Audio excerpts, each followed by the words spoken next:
ఏ ఊరు చూసినా కోతుల సమస్య బెడద ప్రధాన సమస్యగా మారింది.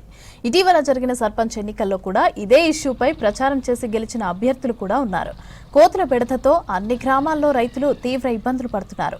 పంటలు కాపాడుకోలేక, ఇంట్లో సామాగ్రిని రక్షించుకోలేక నానా యాతన పడుతున్నారు.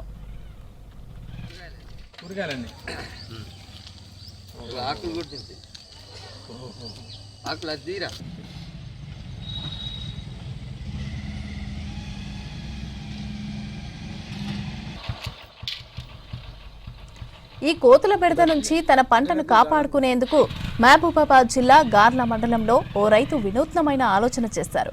ఏకంగా 20,000 రూపాయలు ఖర్చు చేసి ఓ కొండముచ్చును కొన్నాడు. దీంతో కొండముచ్చును చూసి కోతులు పరారయ్యాయి.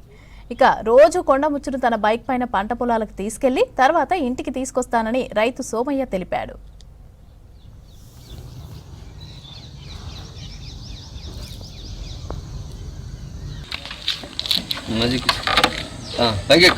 ఎక్కినా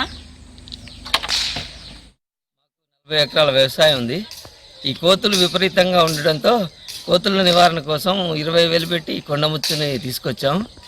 ఇది మా ఇంట్లో మనిషి లెక్కనే వెళ్తూ కోతులని తరుగుతుంది. చాలా వరకు కోతుల బెడద దీని ద్వారా తగ్గించుకుంటాను. ఈ పంట ఆరబోసినప్పుడు కూడా మార్కెట్లో విపరీతమైన కోతులు రావడంతో ఈ కొండముచ్చు సహాయంతో దీన్ని తిప్పుతూ వడ్లు ఆరబెడుతున్నాం. రోజు బండి మీద తీసుకొచ్చి బండి మీదే తీసుకుపోతాం. చెప్తే అట్లుంటుంది. కోతులు దీన్ని చూస్తే భయపడి పారిపోతాయి.